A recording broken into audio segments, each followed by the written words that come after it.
लापरवाही है और एलजी साहब को अधिकारियों पर दर्ज करने का काम करें। शर्म नहीं है, डूब मरो, डूब मरो, डूब मरो। एलजी साहब शर्म करो, इस्तीफा दो, इस्तीफा दो, इस्तीफा दो। अरे एलजी साहब इस्तीफा दो, इस्तीफा दो, इस्तीफा दो। देखिए, आज हम मौजूद हैं ये मयूरा फेज 3 के केरला स्कूल के रोड पर, और ये जो नाला है सामने डीडीए का नाला है। बड़ी मशक्कत में नाला बनना शुरू हुआ और ये डीडीए का नाला पूरा वहाँ से वहाँ तक जाता है। और ये नाला जो बन रहा था उसके ऊपर ना कोई स्लैब रखी गई थी, ना कोई मास्किंग की गई थी, ना कोई प्रिकॉशन बरते गए थे। और उसी के कारण जब जल भराव यहाँ पर हुआ तो एक माँ बेटे को पता नहीं लगा कि नाला है या उसका ढक्कन है, और उनके अंदर गिरने से इसमें पहले बेटे गिरा, उनका बच्चा गिरा, और बच्चे को बचाने के लिए माँ गिरी, और दोनों के अंदर डूबने के बाद मृत्यु हो गई।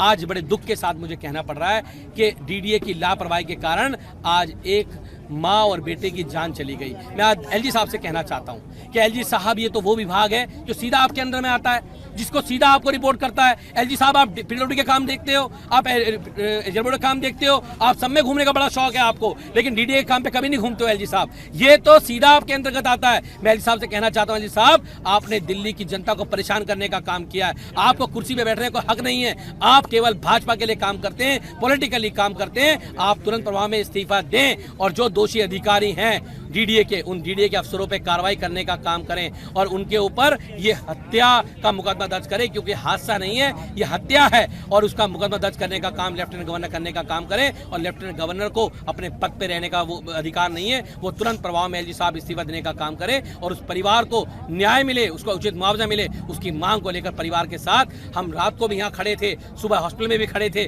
और आज यहाँ बैठे हैं वो उसको न्याय दिलाने के लिए। और जब तक उसको न्याय नहीं मिलेगा, ये लड़ाई, ये संघर्ष हम जारी रखेंगे। देखिए, इस समय हम दिल्ली की सीमा पे खड़े हैं। ये मयूर विहार फेज 3 का इलाका है, कौंडली विधानसभा का ये इलाका है।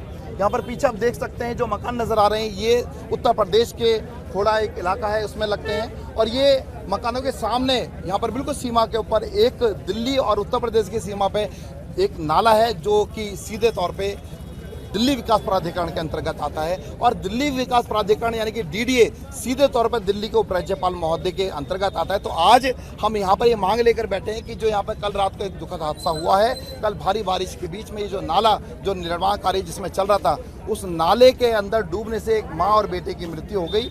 उस पीड़ित परिवार के लिए न्याय दिलाने के लिए हम यहाँ पर डटे हुए हैं, और हमारी मांग है कि उस पीड़ित परिवार को मुआवजा मिलना चाहिए। साथ ही साथ इस प्रकार की घटनाओं की पुनरावृत्ति इस भविष्य के अंदर ना हो, इसके लिए भी एलजी साहब को कड़े कदम उठाने होंगे। और मुझे लगता है कि जो राजेंद्र नगर में दुखद हादसा हुआ था, वहाँ पर 3 छात्रों की जो दुखद मृत्यु हो गई थी, अगर वहाँ पर एलजी साहब ने कड़ा एक्शन लिया गया होता, अगर वहाँ पर उन्होंने जो दोषी अधिकारी हैं और दिल्ली के जो एमसीडी के कमिश्नर हैं उनके खिलाफ अगर सख्त एक्शन लिया गया होता, उनको सस्पेंड किया गया होता, तो इस प्रकार की घटना यहाँ देखने को नहीं मिलती। आज इस मांग को लेकर हम यहाँ पर बैठे हैं कि दिल्ली में आने वाले समय के अंदर इस प्रकार की घटनाओं की पुनरावृत्ति ना हो, उसको लेकर हमें अधिकारियों को टाइट करना पड़ेगा, अधिकारियों के खिलाफ सख्त एक्शन भी लेने की जरूरत है। लेकिन दुर्भाग्यपूर्ण है, दिल्ली का दुर्भाग्य है कि एलजी साहब जो काम ना करने वाले निकम्मे अधिकारी हैं, उनका हौसला अफजाई करने का काम करते हैं, उनके पदोन्नति करने का काम करते हैं, उनको अच्छे अच्छे जगह पर पोस्टिंग दी जाती है, और जो काम करने वाले ईमानदार अधिकारी हैं उनको काले पानी की सजा में दूर भेज दिया जाता है। तो आज दिल्ली की जनता ये सब देख रही है, और आने वाले समय के अंदर दिल्ली की जनता अगले चुनावों के अंदर इन सब चीज़ों का हिसाब करेगी।